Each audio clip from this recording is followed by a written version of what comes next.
conversation, that is, of course, always okay as well. All right, I think we are officially at 1 minute after the hour, which means we are in that perfect on-time moment. My name is Dusty Class. I'm one of the rabbis at Temple Beth El, and we are so excited to be sponsoring this series again this year. You have joined us for the final of our 4 sessions of comparative religion. Tonight we're talking about healing of the soul, and we have phenomenal speakers who will be sharing their thoughts from their own worlds, faith traditions, and experiences. And then you'll have an opportunity to ask any questions that you have, and we'll do about 25 minutes of question and answer. And we'll probably move through this until somewhere between 8:15 and 8:23, depending on how many questions you all have. So I'm going to hand it over to Ladaine Pulaski, Reverend Ladaine Pulaski, who is the executive director of MECMN, who is sponsoring this with us, and she'll introduce our speakers today. Hi, everybody. It's really good to see you, and good to see those of you whose faces I've seen for several weeks in a row now, and good to see those of you who are joining us for the first time. As Dusty mentioned, this is the 4th and final session. The first 3 were all great, and if you haven't had a chance to see them, we do have them recorded, and would love to have you go back and take a listen. They're really excellent. I keep saying that every week I find myself quoting the people all week long, and that's a good sign that something really hit. So I expect that tonight will be no different. So we are, in the interest of full disclosure, we're supposed to have 3 speakers, and right now we have 2 with us. So I'm going to introduce the 2 we have, and we're going to hope that Bishop Rawls is able to join us, and if she is, then we'll introduce her then. But we have with us 2 really wonderful people, Hannah Hassan and Nabil Elias. And if you've been on my intros, I have told you before that I prefer to keep them pretty short because I'd rather hear from our speakers than about them. But I did want to just share a personal word about each of them. Hannah has become a close friend and a colleague over the last couple of years. We worked together at QC Family Tree and have done several things together through MECMN, and she's just amazing. And I was thinking about so many of us were wowed by Amanda Gorman at the inauguration, and rightly so. And I feel like Hannah is in that league, and that she's right here with us, and like Amanda Gorman, understands the power of words, whether it's in a huge group addressing hundreds of people, or a one-on-one conversation. And so I'm very grateful that she's here with us tonight, and grateful that she's part of our community.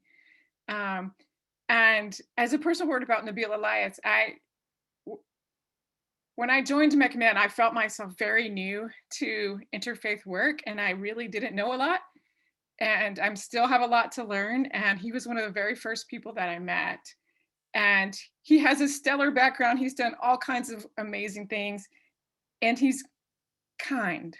Like, that's the word that I wanted to introduce you, that he's just one of the kindest people that I've met, and which is much in keeping with his Baha'i faith. And so I think we're in, once again, for a real treat with the speakers that we have tonight. So welcome. Welcome to our speakers, welcome to our listeners, and here we go. And is Hannah first? Yeah. Great. All right. Thank you so much for that very kind, just really generous introduction, Ladaine. I'm very excited to be here. Hello, everyone. My name is Hannah Hassan. And I was just scrolling through some of the names and faces. I do recognize a few of you all. So I'm very excited to share time and space with you in this way. Many of you, if you do know me, might know that I am a person who is deeply involved in the arts, and I use the arts as a vehicle to create difficult conversations, to inspire people, to talk about things like racial justice and social justice and all the things that we need for the healing of our souls. I'm a spoken word poet. I do a lot of commissioned poems for organizations and groups, things of that nature.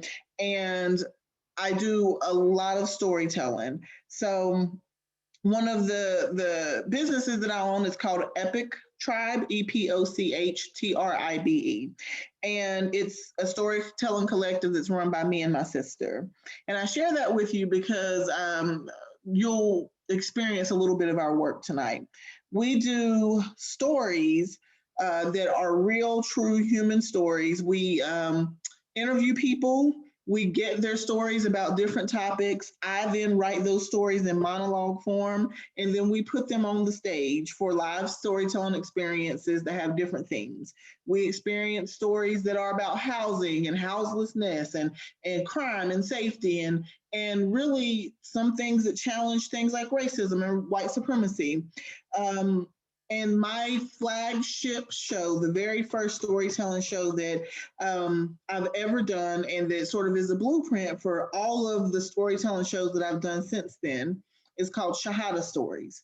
So I am a Muslim woman. I was born and raised Muslim, grew up in Statesville, North Carolina. My father was our imam. So I grew up in a household that was one that was deeply rooted in our Islamic tradition, also our tradition as Black people and people in the South. And so there were all these intersections. My parents have me and 5 other kids. We're all loud, all boisterous. It was definitely an experience growing up in my household. All of that has informed the person that I am and the way that I think about and feel about and what I believe about sort of healing for the soul and mind and spirit and all those good things. I decided as I approached this tonight that I would approach this from the standpoint of standing fully in who I am. So I'm not an imam, I'm not a religious scholar. I am an artist, a creative, a human who is deeply in love with my identity as a Muslim and always letting it inform the way that I show up in many other ways. So with that said, when I started to really think about the subject at hand, I started to think about some of the Shahada stories that I've done. Now, the way Shahada stories works is the term Shahada in Islam is the declaration of faith. So if someone was not raised Muslim, but at some point in their life they decide to become Muslim, they take the Shahada, which is a declaration of faith, sort of saying that I am Muslim now. There's certain things that are wrapped in that, and they begin their journey as a Muslim.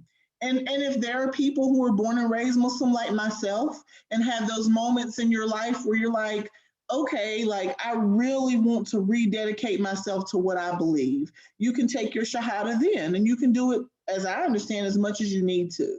It's really just to say, you know, this is what I believe and this is who I am. So I went on a journey to get stories from people who were born and raised Muslim and took their Shahada at some point in their life, and also people who were not raised Muslim, but who became Muslim at some point in their lives. I would interview them, ask them about their experiences. They would then let me write their stories. And most of the time, those stories were shared on stage by storytellers. So people didn't share their own stories.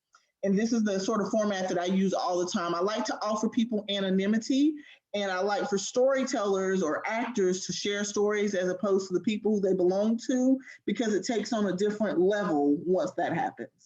All right, so with all of that said, when I really was thinking about this topic, I thought a lot about some of the Shahada stories that I have written throughout the years.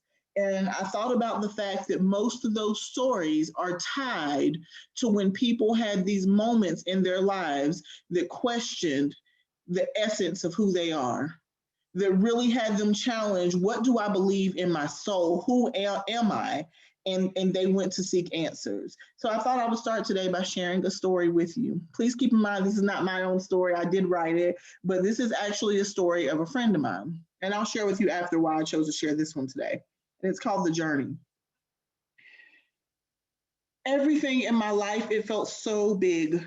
All of my problems, every little thing felt huge. I could see my life spinning out of control and I was drowning. That's how I knew it was time to make the Hajj. It would take some maneuvering around with my savings, and I wasn't 100% sure how I could afford it all, but I knew that it was time to go. And they say, when you are ready, Allah makes a way. And they were right. The money came, and I had nothing stopping me from going. No husband, no children. I was the youngest one in the delegation that I went with, but I knew, like water, like breath, for my future, for my survival, I needed to go. I had no idea what to expect. When I stepped off the plane in Jeddah, there was a sign that said, "Welcome, O guest of Allah." It might as it might as well have said my name on it. I knew I was where I was supposed to be. And as I began this journey of a lifetime, I almost immediately started to feel lighter. All of the problems that I had back home were there, and I was here, walking in the spaces that our beloved prophet walked, praying in the mosque that he once prayed in, the prophet's mosque. And I started weeping as soon as I walked through the doors. There are not words that can accurately describe the feeling of praying in the same space where he used to pray for me. He prayed for me without even knowing me. He spent countless hours here, growing our deen here, praying for our community here. Inside of the mosque, there is a place where the carpet turns from green to white. It's called Al Rauda. They say that this spot, it's like heaven on earth. Tears. I could not stop the tears from falling. I made 2 rakats there. I prayed like it was my last prayer. This journey not only gave me the opportunity to walk where our prophet walked, I ran where Hajr, may Allah be pleased with her, ran. Muslims who perform the Hajj walk and run between Safa and Marwa, 2 hills which are close to the Kaaba in Mecca. When you get to Safa, you pray. When you get to Marwa, you pray. At one point, I stopped and looked up on the top of the hill. There was a woman there that I cannot forget. She appeared to be Asian. She had on an all white hijab, a long white shirt, jeans, and a small fanny pack. Her eyes would open, then close, open, close again. I remember exactly where I was standing and exactly where she was standing. It was as if time stopped and it was only her on that mountain and me looking up at her. As her eyes fluttered, I saw tears. She was deep in supplication, crying, praying, crying, praying. And I felt so connected to her that in that moment, wallahi, I felt her prayers. And I had moments during my stay that were life altering for me. It's like one of those experiences that you don't understand unless it happens directly to you. I went on this journey because I was drowning at home. My life and my problems were getting too big for me. But what happened there changed the course of my life. It changed the way that I believe. I learned how to exist in a moment and that I am so much greater than my problems. I learned that God truly is enough as a disposer of our affairs. If being in that space on that journey could make me forget all of the problems back home, then they really weren't that big of a deal anyway. I left there so in awe of my Creator, and with surety, I knew that like water, like breath, for my future, for my survival, I need God, and everything else is just tiny. So I chose to, let me pause. There we go. I chose to share that story for a few reasons. It's a story that belongs to a friend of mine. And I don't always interview friends or family members for my shows, but sometimes I do. And I have to look at it from sort of a different standpoint. But what I remember about her is that she was in such a dark space in her life when she made that decision to go to Hajj and she went on Hajj. And when she came back, I want to be clear, it's not like a light flipped on and she was perfect all of a sudden. She has really struggled with a lot of depression and other sort of mental health things throughout the years that have continued to challenge her, and continue to put her in a place of trying to figure out where she stands, where her soul stands. But the reminder that I always have coming from her as I witness her strength is sort of what I see in Islam. There's always an opportunity to turn to God, and there's always an opportunity to find healing. And I thought about the things that I would leave you all with, in terms of, like, as Muslims, if you were to ask me, like, what are the things that you do to make sure that your soul is good, to find healing? And I say the most simple of things. So Islam is built on 5 pillars of faith. I'm sure many of you have heard that before. There's the declaration of faith, which is the Shahada. We just talked about that. There's prayer. You heard prayer throughout that story. There's what's called almsgiving. The Arabic word is zakat, which means sort of giving, of monetarily, giving of your time, those types of things. Fasting, which we fast for a full month during Ramadan and other times throughout the year. And then the pilgrimage to Hajj. All of these things are things that Muslims, on a very basic level, at the very least, are to participate with in their lifetime. And something that I find, in terms of healing, is that regardless of where you might find yourself in your life, there's all of these opportunities to always turn back to God through those things. And finally, I'll leave you with one of my favorites. It's a hadith, which is essentially a narration that's tied to Islamic tradition. When I thought about healing and our souls, I thought about this because I remind myself of it often. And the quote from that, in part, this is not the whole narration, but it is: every person starts his day as a vendor of their soul, either freeing it or causing its ruin. Every person starts their day as a vendor of their soul, either freeing it or causing its ruin.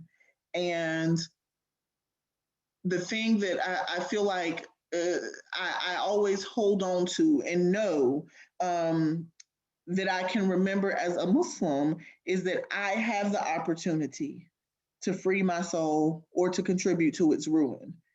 Like, it's not on anyone else. There are always options for me to turn back to God.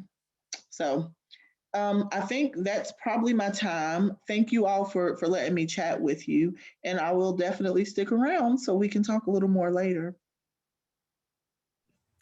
Thank you so much, Hannah. That was beautiful on so many levels. And I already have some questions. So a reminder to folks that you can send your questions directly to Ask Me a Question, or if you put them in the chat box, we'll make sure we get to them. But I'll turn it over to Nabil now.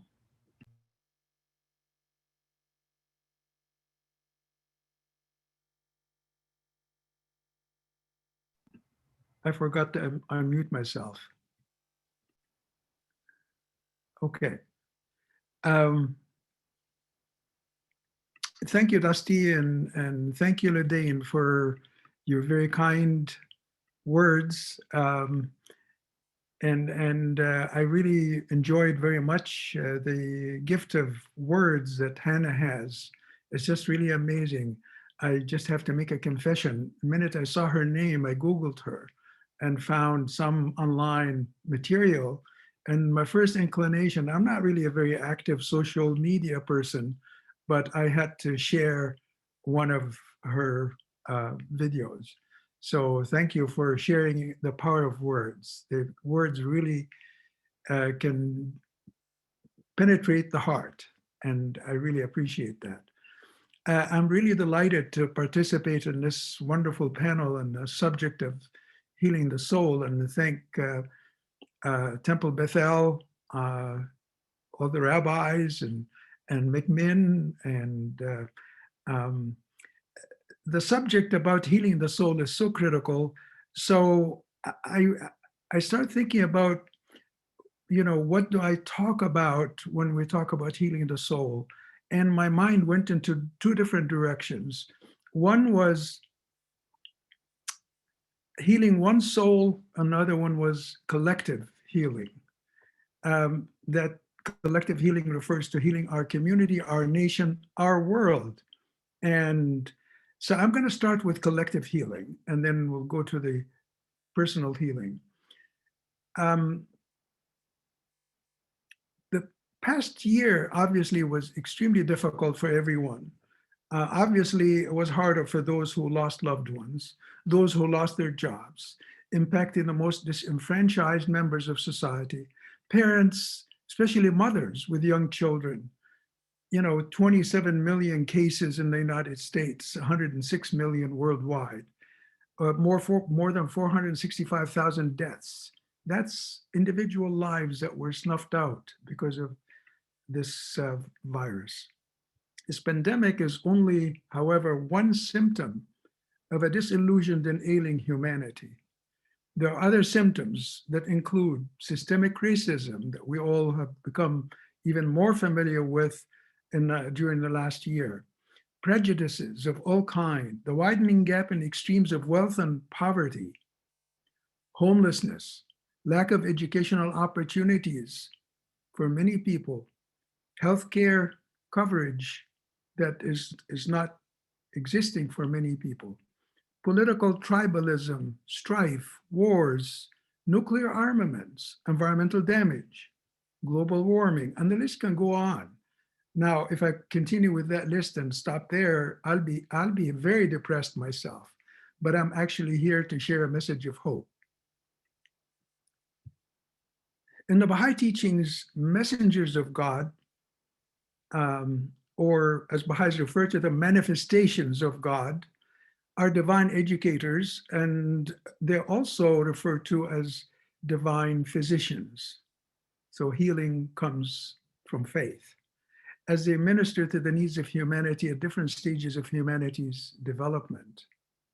Baha'u'llah, prophet founder of the Baha'i faith and the latest manifestation of God, said the following: the prophets of God should be regarded as physicians, whose task is to foster the well-being of the world and its peoples, that through the spirit of oneness, they may heal the sickness of a divided humanity. They're the only ones who can claim to have understood the patient and to have correctly diagnosed its ailments.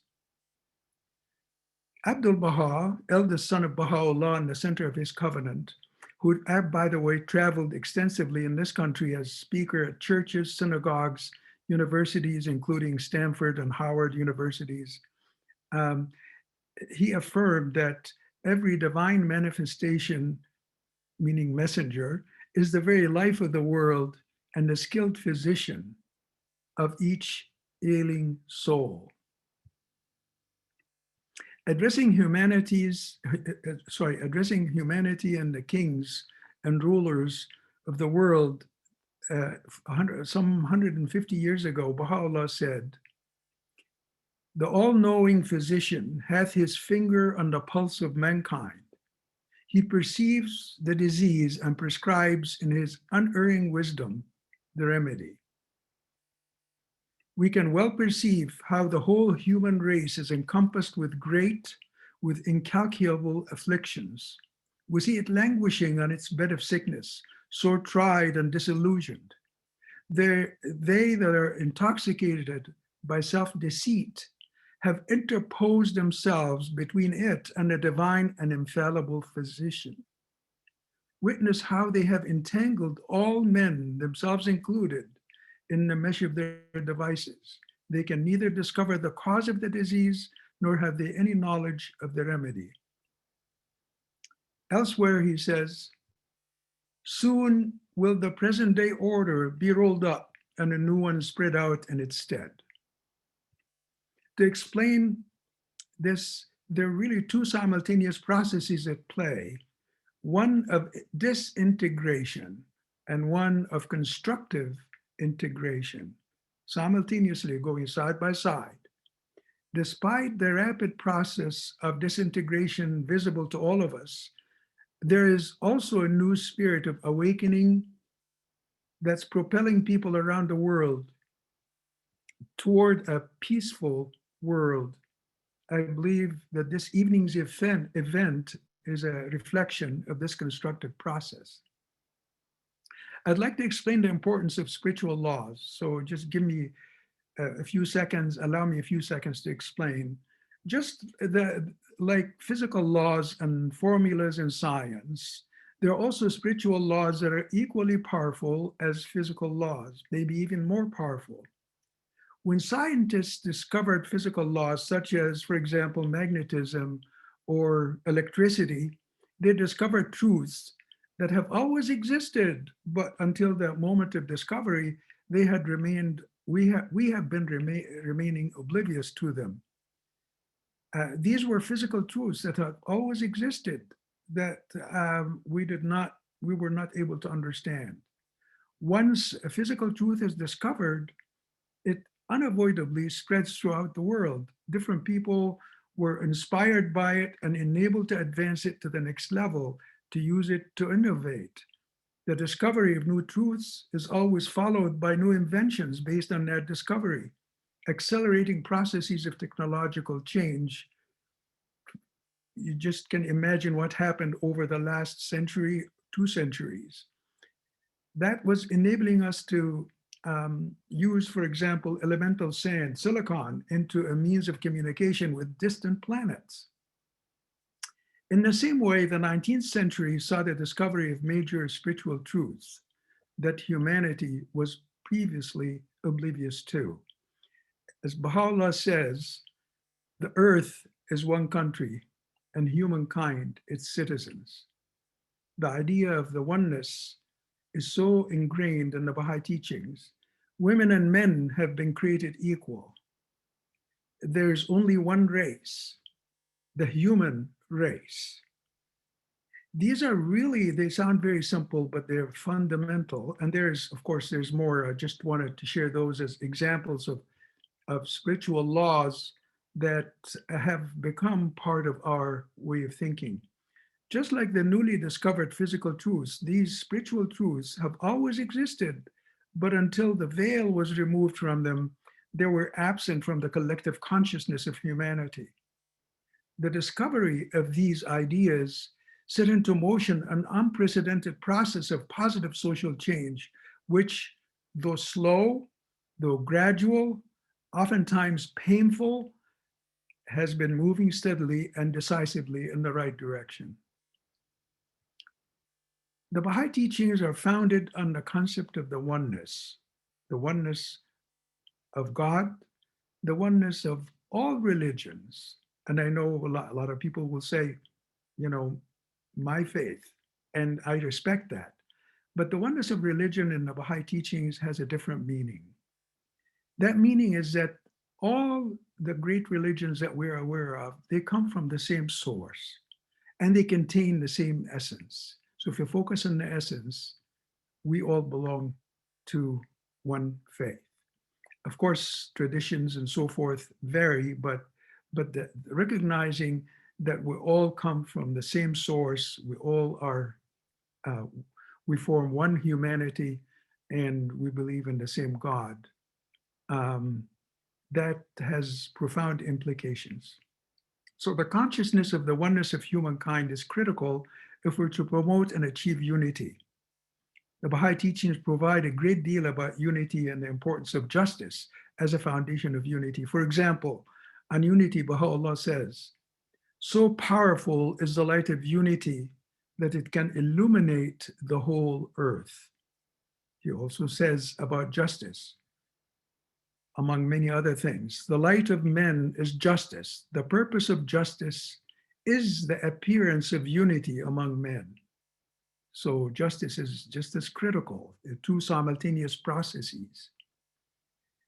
It is religion and faith that holds the key. A lot of people discounting faith to be a solution. Baha'u'llah says, "The corrosion of ungodliness is eating into the vitals of human society. What else but the elixir of his potent revelation can cleanse and revive it? The word of God alone can claim the distinction of being endowed with the capacity for so great and far-reaching a change. Now, I'll turn to addressing the healing of our individual souls. Similar to all world religions, in the Baha'i faith, the soul is not a combination of elements. It is not composed of atoms. It is indivisible, excuse me, and is entirely out of the order of physical creation. It is immortal. The soul is a sign of God. It is not part of the body, but it is associated with it. Our actions and deeds, if they reflect the divine light, can contribute to development and growth of our soul. But if they're focused on self and passion, they can hinder our soul's development and progress. In fact, it could regress. Abdu'l-Baha explains, in this world, we're influenced by two sentiments, joy and pain. I guess we have experienced those, particularly, especially the last one, pain, during the last year. Joy gives us wings. In times of joy, our strength is more vital, our intellect keener, and our understanding less clouded. We seem better able to cope with the world and to find our sphere of usefulness. But when sadness visits us, we become weak, our strength leaves us, our comprehension is dim, and our intelligence veiled. The actualities of life seem to elude our grasp. The eyes of our spirits fail to discover the sacred mysteries, and we become even as dead beings. There is no human being untouched by these two influences, but all the sorrow and the grief that exist come from the world of matter. The spiritual world bestows only the joy. If we suffer, it is the outcome of material things, and all the trials and troubles come from this world of illusion. Abdu'l-Baha continues to say, all our sorrow, pain, shame, and grief are born of the world of matter, whereas the spiritual kingdom never causes sadness. So my understanding of this is that if our thoughts are in the spiritual kingdom, on spiritual moral principles that we are taught in the various faiths, through our sincerity, devotion, truthfulness, and service to others, we live in perpetual joy. We cannot escape the troubles that ail us. We can't escape them, but then they only touch the surface of our lives, not the depths, and the depths can remain calm and serene. So it depends on what our orientation is. If our orientation is on our upper nature, higher nature, on the spiritual world, those material problems that we come across will affect us, yes, but may not affect our core. So what happens when we feel down? Abdu'l-Baha says the reality of man is his thought, not his material body. The material body is just a way of carrying the soul and the thoughts. So our reality is our thoughts. So we can plant good thoughts in our minds when we are faced with difficulties. Abdu'l-Baha also says, be not the slave of your moods, but their master. But if you're so angry, so depressed, and so sore that your spirit cannot find deliverance and peace, even in prayer, then quickly go on, give some pleasure to someone lowly or sorrowful, or to a guilty or innocent sufferer. Sacrifice yourself, your talent, your time, your rest to another, to one who has to bear a heavier load than you. Continuing in the same track, Baha'u'llah says, do not busy yourselves in your own concerns. Let your thoughts be fixed upon that which will rehabilitate the fortunes of mankind and sanctify the hearts and souls of men. This can be best achieved through pure and holy deeds, through a virtuous life and goodly behavior. Interestingly, Abdul-Baha was imprisoned just like his father. Baha'u'llah was an exile and a prisoner for most of his life. And Abdul-Baha was released from prison in Holy Land in 1908. He was asked about his experience with freedom after being a prisoner for 40 years. He said that he never really felt like he lost his freedom. Freedom is not a matter of place, he said. It's a condition. The greater prison is a prison of self. So what do we make of tests? We all face tests. By the way, I'm not preaching. I'm sharing what I should be doing. Okay, I'm not claiming to have lived up to that standard. I'm trying to, and so can we all can. When we have tests, everything in life ministers to our development, Abdul-Baha says. Our lesson is to study and learn. Tests are either stumbling blocks or stepping stones. Stumbling blocks or stepping stones, just as we make them. So it's up to us how we handle those tests. On hope, Baha'u'llah says, sorrow not if in these days and on this earthly plane, things contrary to your wishes have been ordained and manifested by God. For days of blissful joy, of heavenly delight, are assuredly in store for you. Worlds holy and spiritually glorious will be unveiled to your eyes. On love, Abdul-Baha says, in the world of existence, there's indeed no greater power than the power of love. When the heart of man is aglow with the flame of love, he is ready to sacrifice all. And many people are saying, well, we've been through so much. What can we do? I think if we plant something, if we plant a seed and tend to the plant and see it grow, we don't have to wait for the fruit to know that it's growing. So I may not see the fruit, but my joy would be in seeing the plant grow. And that's something that I thought that, like, I don't know if I'll see world peace in my lifetime, but I'm working towards it. And that gives me a great deal of satisfaction. And with that, thank you. Thank you so much, Nabil. Oh, okay. So that like broke my brain a little bit. I might be alone there, but there was like so much there and I was like furiously writing things down. And I want to make sure that people have time, if you have any questions, to include those questions, to ask those questions. I want to start by Hannah asking you a question actually about storytelling. It's as a practice, and the way in which storytelling plays in healing the soul. And if you've seen any themes come up through your story collecting around that. It was a question, as you talked about storytelling in general, as like this, what you are steeped in, I was curious about the way that storytelling itself is connected to soul work in a way.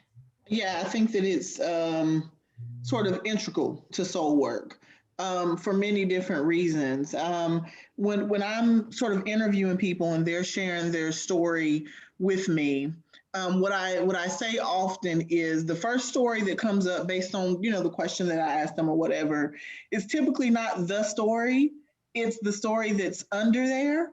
And I think that it's really interesting to sit with people, even if it's on the phone as an interview or whatever, when they have those aha moments of like, this is what that thing was. And it was, as Nabil was talking about, sort of those two opposite things of like joy and then of pain. Usually most of people's moments that are connected to that sort of soul work are on one of those ends of the spectrums.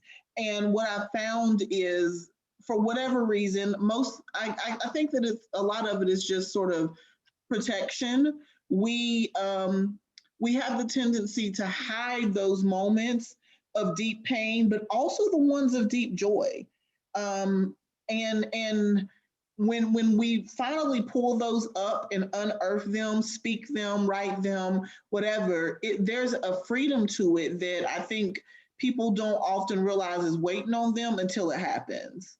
I don't know if that answers your question, but I think it speaks to it. Yeah. Well, and the power of, yes, the power of speaking your story to heal, and the time it takes to get to the story that's under the story that's under the story. yes. And that the healing process has to do with kind of doing that digging and unearthing, and then like planting, right? Which speaks to what I think Nabil spoke to at the very end of what you talked about, Nabil, this beautiful understanding of what it means to plant a seed and to like find healing in the growth, regardless of whether you get to the end. I've been having a lot of conversations recently about how destination oriented I accidentally am. I know so well that it's about the journey. I tell people all the time it's about the journey, and I am so bent on getting to the end of these things that I'm going towards. I think we often say out loud the things that we need to hear ourselves, perhaps. One of the things I'm wondering from both of you are, over the course of your lives, I imagine that both of you have encountered people who are having a hard time with faith in general. Yeah. And I'm wondering kind of where you find people finding faith after moments of real difficulty in finding that, and what that has looked like, and how kind of that faith is related to this healing and to the soul. Because I think one of the things I also have heard from both of you is the way that faith is deeply connected to soul work, and that healing is connected to faith, which is connected to this soul work. So Nabil, go ahead and start if you got something, but I'd be curious to hear from both of you on that. When somebody has trouble with faith, I mean, I personally, I just like to respect everybody's independence in their spiritual path. If I can lend a hand, I will, but I would not impose anything on, even my family, So I have my son is is an avowed atheist. And, I respect that. I love him just the same. What do I do? I have nothing in my hands, really. I'm only responsible for me, and not responsible for anybody else's spiritual path. But can I offer help when assistance when required? Absolutely. And I think in all faiths, it talks about act, not just give words. And so action speaks louder than words. We act our faith, and that's the best way to express our love for other people. I have been an academic most of my life, so I talk too much sometimes. And so I may have to catch myself sometimes when I say, oh, have you considered that? Or did you consider this, or whatever? But yeah, people have their own ways of coping. And I think we're, there are no two spiritual paths that are alike. Not two. I think we all have unique souls. Our souls are attached to our bodies, yes, but they don't end with the end of our bodies. They're released from that cage and they go on for advancement. And our illnesses, our physical material illnesses, do not really affect that. But our actions, when we're normal, when we're well, they do affect it, because we're here for a purpose. we're to develop our capacities, our spiritual and moral capacities in this world. Just like, for example, and the Baha'i writings, actually, it likens the next world to this world, similar to, or the analogy is the baby in a mother's womb, the fetus in a mother's womb, that is developing, ears and nose and tongue and everything else that they really don't know how to use. But they're developing those things unconscious of how they're going to use them, but they end up using them, but they have to go through that process. We're in this world developing our spiritual and moral capacities for something beyond this world. And if we do not, the difference, of course, is that we have our will. And if we allow our will to help us develop those capacities, then we can advance further in the next world.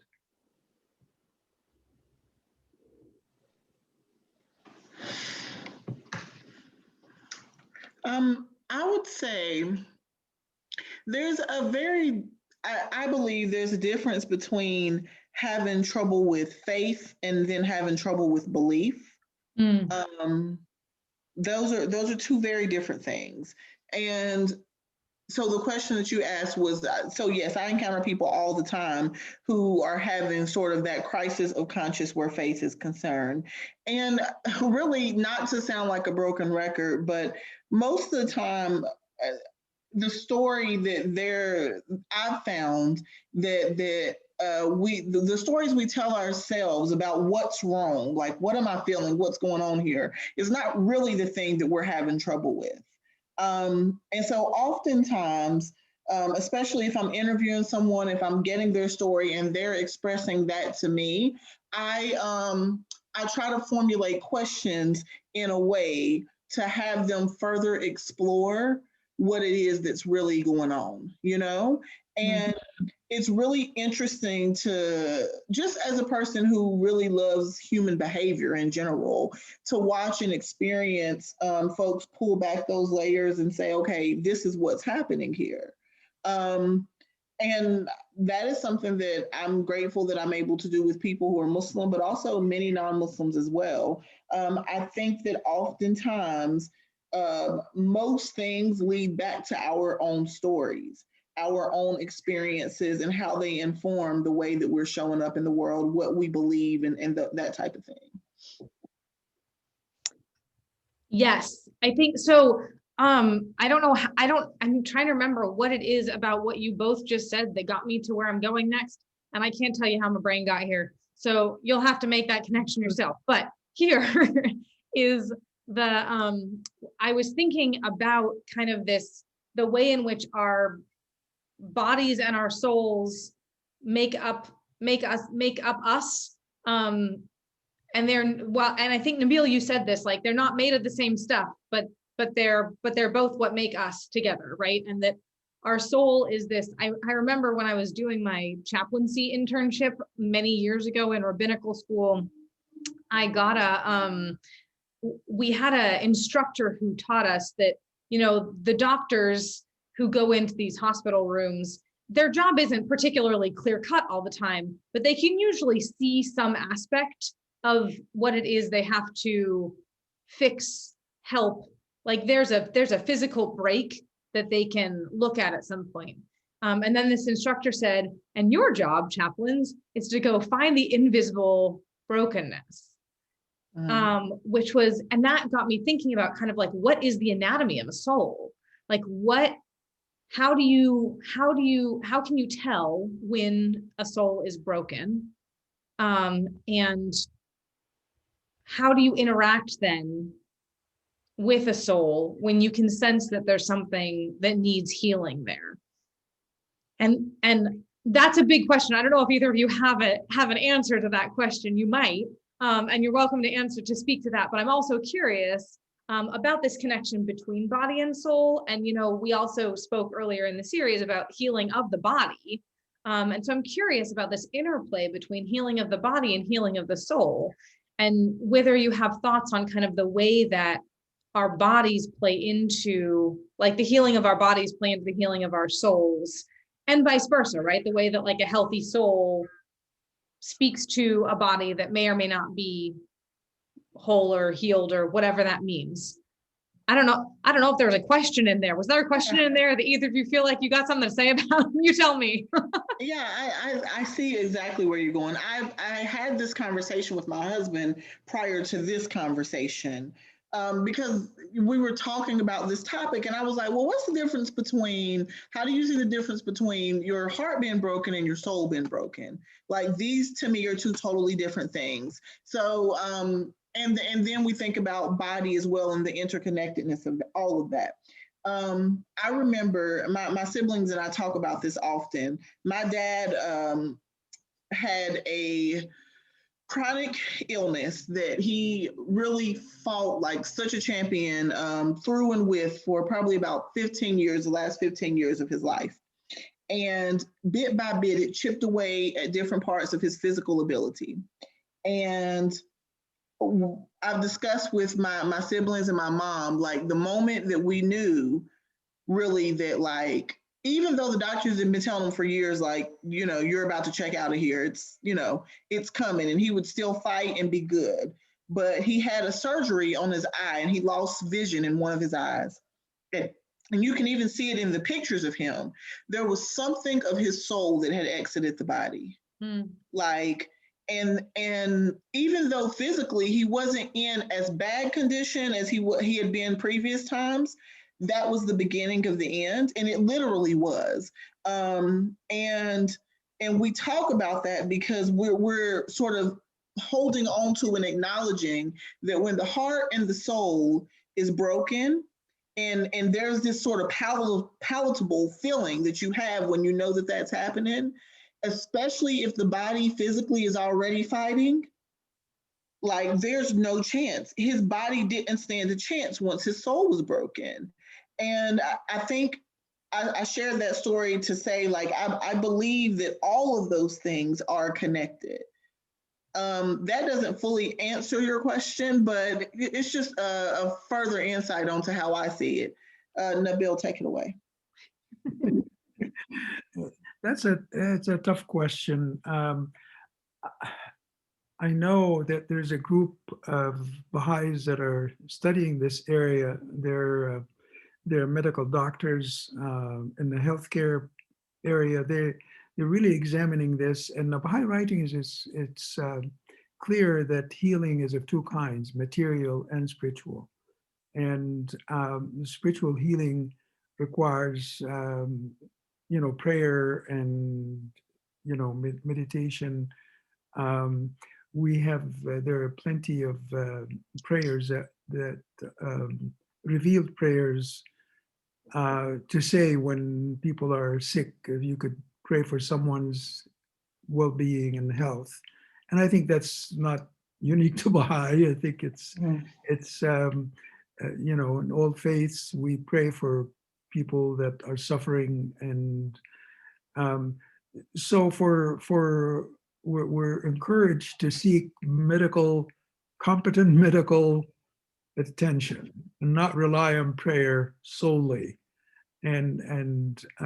But prayer can help with physical as well as with spiritual ailments. I don't really have a good definition of a broken soul. I think there's, if it gets into depression and, that kind of issue, then that is something I wouldn't want to venture an opinion on, because that should go to, experts people that know how to deal with that. But talking about joy and sadness, unhappiness, things like that, that's what I was referring to. But when it comes to clinical disease ailments, we're encouraged to seek expert advice. And I would recommend that to anybody. I mean, we have to recognize the limitations of even the power of prayer. The power of prayer will do wonders, but it doesn't solve everything. So prayer does not make up for action, for inaction. We're asked to act. That service is considered to be an act of worship. So in the Baha'i teachings, it's very clear that to do something of service to others is an act of worship. And it's much better than just saying prayers. And So sometimes an act of healing in itself. Sometimes acts of service I find to be healing in and of themselves, though the flip of that is also true. And one of the things that we talk about in Judaism is that the rabbis were really big on moderation, and that too much or too little of anything has the same effect, which I then learned in nutrition class is also true of vitamins. So the rabbis were onto something many years ago. But there's something about that too, right? That you've got that an act of service, this act in which you do in the world, can both bring part of that, move us closer to that unity that you speak of, Nabil, and also bring healing to you individually. And I think many of us have experienced what it means to kind of like go so far into service for others that you lose right. yourself. So moderation in all things, including service towards self and others. There's a question in the chat box, and there's a couple of other questions that have come through around kind of how we help others that are in need of healing. And one of the questions that came from the chat was around how do we encourage, so this speaks to kind of storytelling a bit. How do we help people uncover the layer of story that will actually help them heal? So the question that's written is, how do we encourage those who want to tell their story too much or too often without ever seeing or hearing or feeling how to heal their soul? And I think what I'm seeing in that question is, how do you help ask the questions that get you to the next layer of the story around helping people heal? And then the other question that's in the chat box that I think everyone can hopefully see is like, what's our role in assisting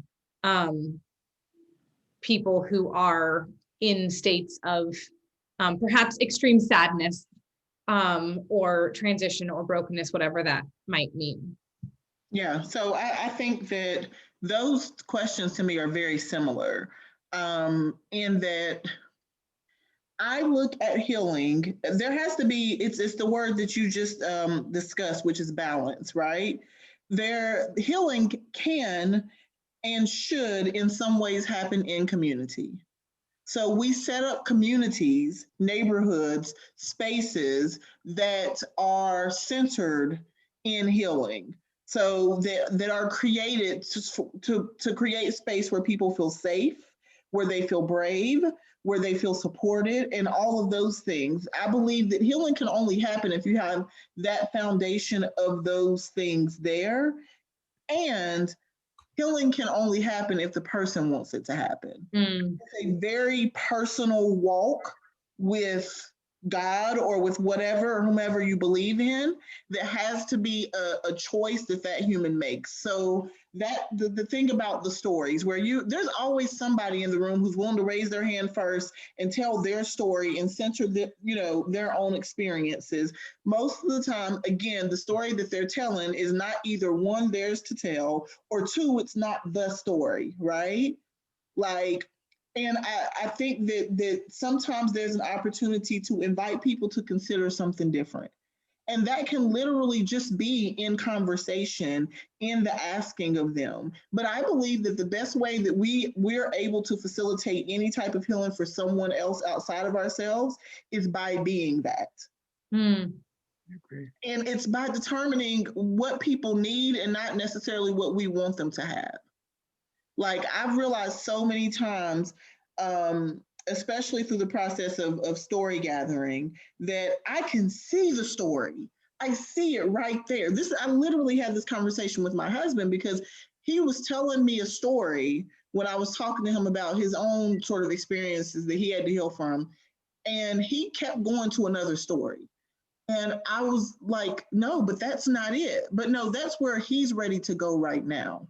And I have to be okay with that. And when he's ready to go to the different story, I'll be there waiting with a safe and brave space for him to do so. Yeah, I think that just to give a different perspective, actually it's similar in many ways. We need connections. We're human beings that are, yes, we're material and spiritual. We're also social, and social connections are so critical. And you don't know if somebody needs something without being informed about who they are, what their needs are. And so I think it's social connection is so critical in our mental health and in our physical well-being.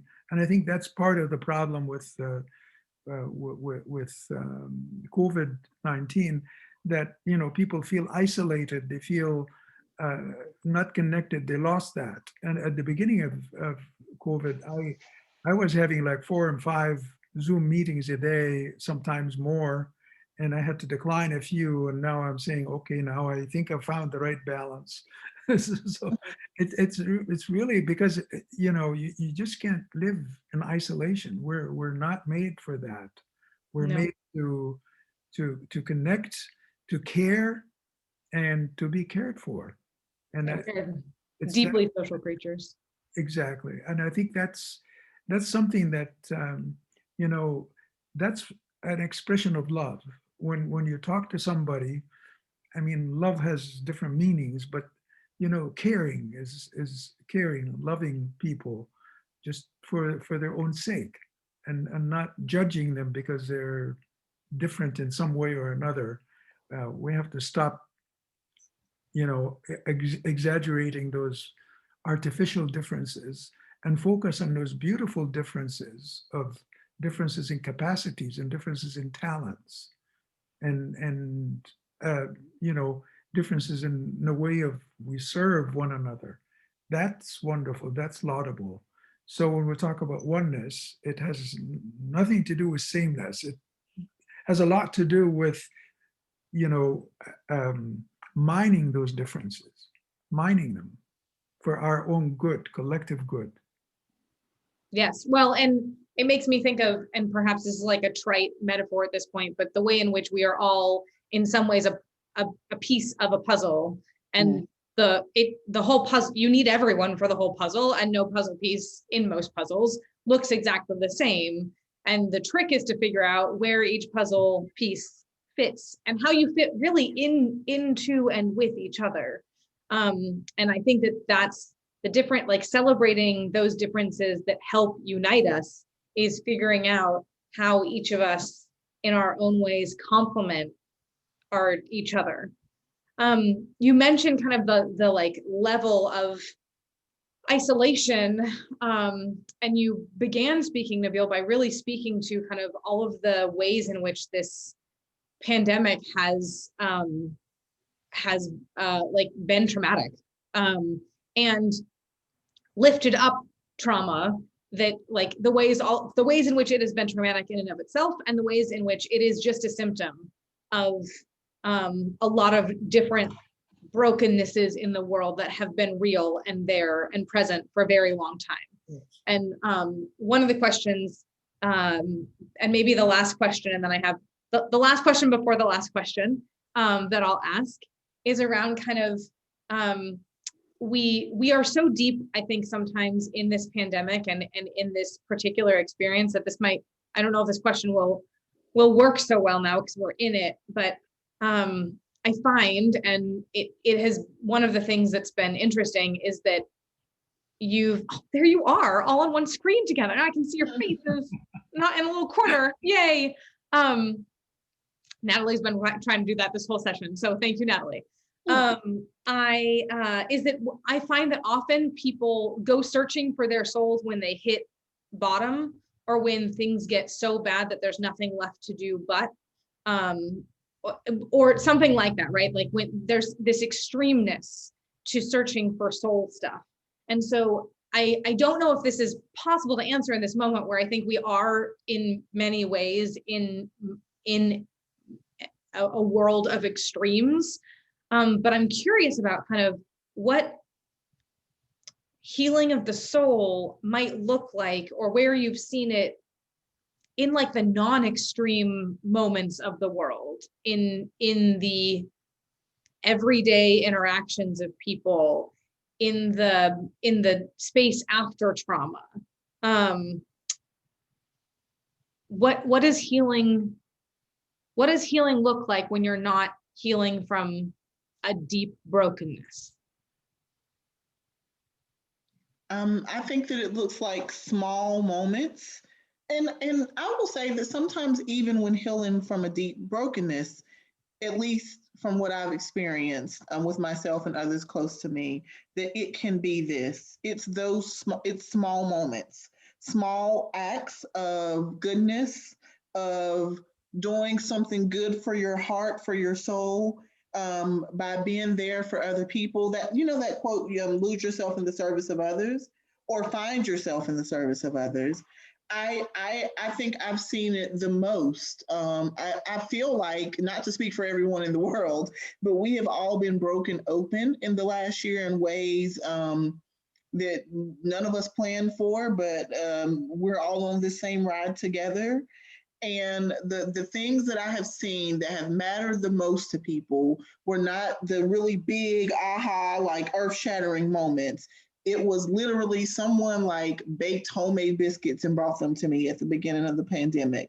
You know, somewhat like I received so many Christmas gifts this year as a Muslim, like homemade art and things of that nature. Like it's been those, and I believe, not that you asked it, but I believe that's a part of what this time is about. I had a really interesting conversation with a friend of mine who was Christian a few years ago, and it really stuck with me. We were both in moments of just a lot of self-discovery, a lot of soul work, and we were discussing sort of all of the silence around us. And we started making comparisons to our own sort of what I see and believe based on my Islamic tradition, and what she believes and knows based on her Christian tradition. And we came to this place where we were realizing that some of the major moments in history, as they relate to our faith, where the revelation came, were during moments of silence. And I think that for those of us who choose to stop and listen and experience during this time, a lot of the soul work is happening all around us.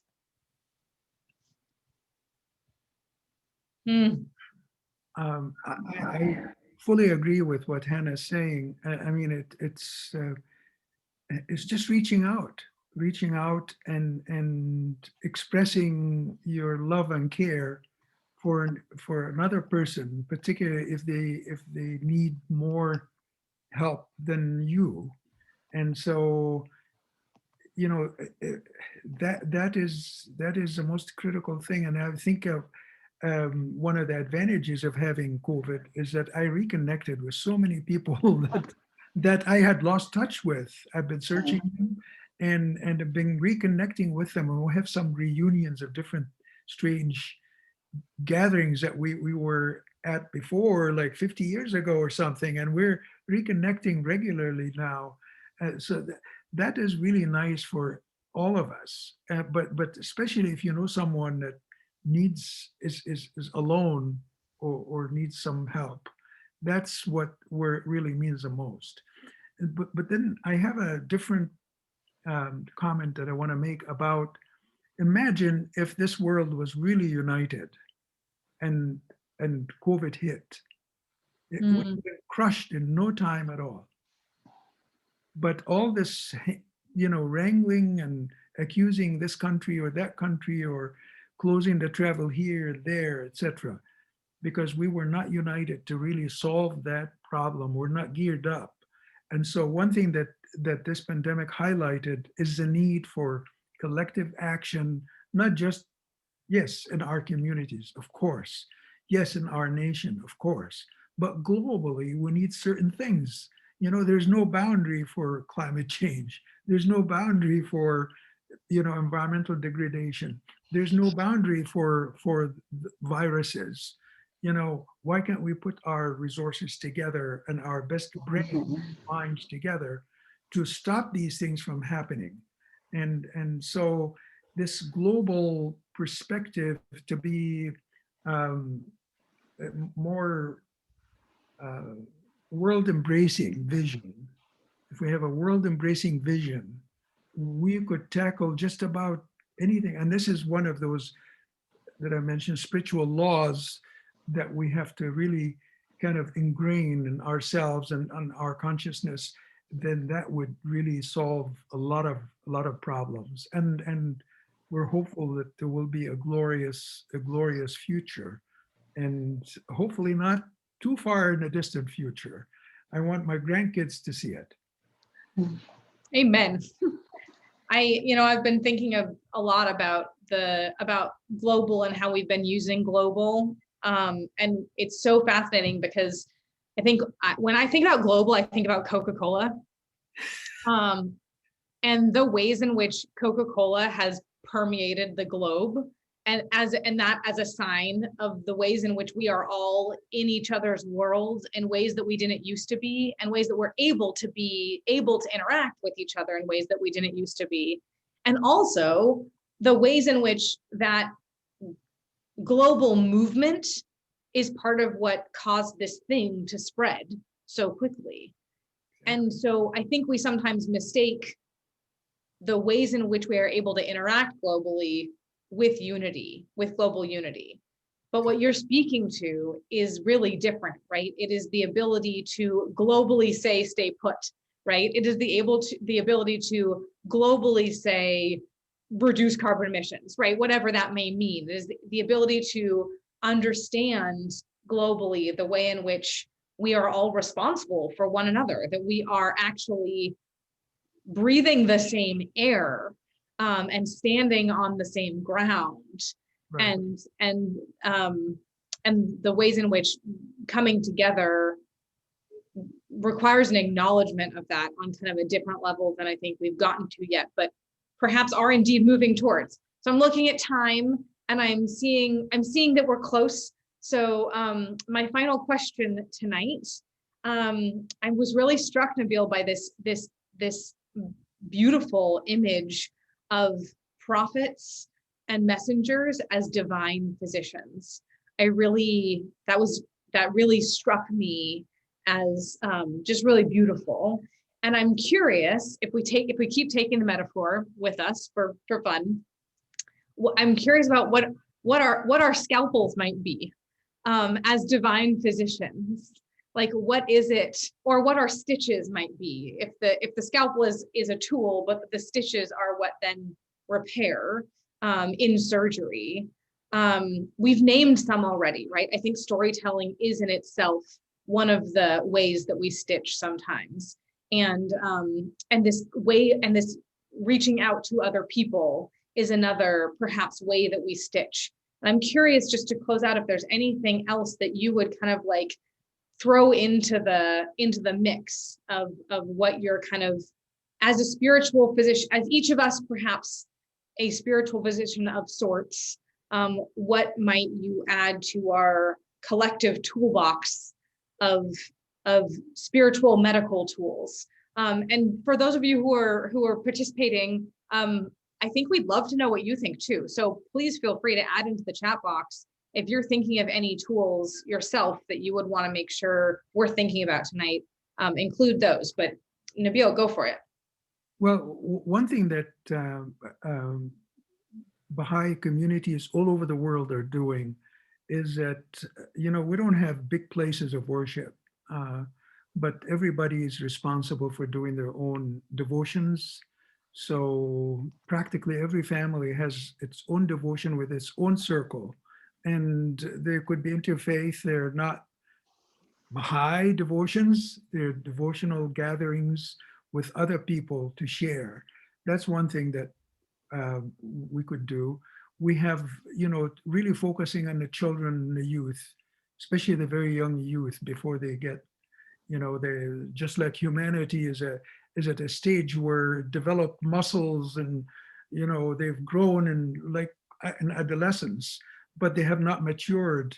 And that's a stage of humanity where it's reaching maturity, but until we reach maturity, we're going through all kinds of growth problems. We're still So, teenagers. yeah, Humanity is still a teenager. so focusing on young children and children and young youth, to ensure that, to develop their moral capacity, because they do have it. We just have to make sure that they have. And we form study classes to study the holy writings, not just of the Baha'i teachings, but of all religions, because we think that there's just one religion with all the books stacked together as the holy book for us. So it's reaching out, it's prayer, it's service, acts of service. These are the toolbox that we have in the short term. In the long term, we have to think about what will help the world to become better united, so we can travel from here to there and we can carry the viruses with us. But, we're looking at the negative side of it. If we develop our moral muscles of unity, then we know how to cope with those things and do it in a way that would be conducive to the welfare of humanity. How about you, Hannah? Any thoughts? Any additional tools you'd add to the box? Yeah, I think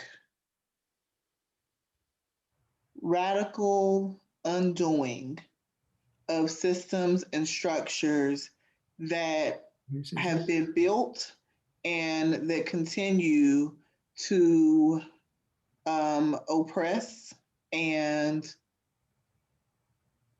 harm those who we love. I think that's radical love. That's the type of stitching that is going to take to make sure that, that people get to the place where where those tools can be the more simple ones, like, taking a pie over to the neighbor, but you have to feel safe in your neighborhood, So it is not standing or landing on this thing of like top layer kindness. And it's understanding that real kindness is in standing up when it's uncomfortable, when it's not popular, when there are consequences, because that that to me is what belief should be rooted in. Justice. Yes. And I think so what you just reminded me is that there are scalpels involved too, right? It's not actually just stitching. Like you have to cut open and figure out what needs to come out entirely. What is diseased, what was never built to serve everyone in the first place, and then move things around until every organ can thrive. Yeah. Before you start stitching as well. Yes. If I might just add one thing. Of course. In the Baha'i community in America in particular has been told that the biggest problem in this country, and that's from way back from the beginning of the faith, the biggest problem is racism, and that has to be addressed head on. And so I'm an immigrant. I'm an immigrant of more than 50 years, but I'm really curious. So we started study classes on racism and reading. So we have an ongoing class on racism. Right now we're reading Caste. We read, of course, White Fragility. That was, there are much better resources in Kendi's book about how to be anti-racist. some of the things that we're looking at.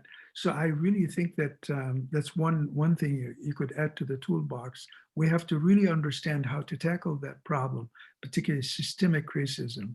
Of course, individual prejudice has to be taken out of our minds and hearts, but to deal with systemic racism is so critical. Yes.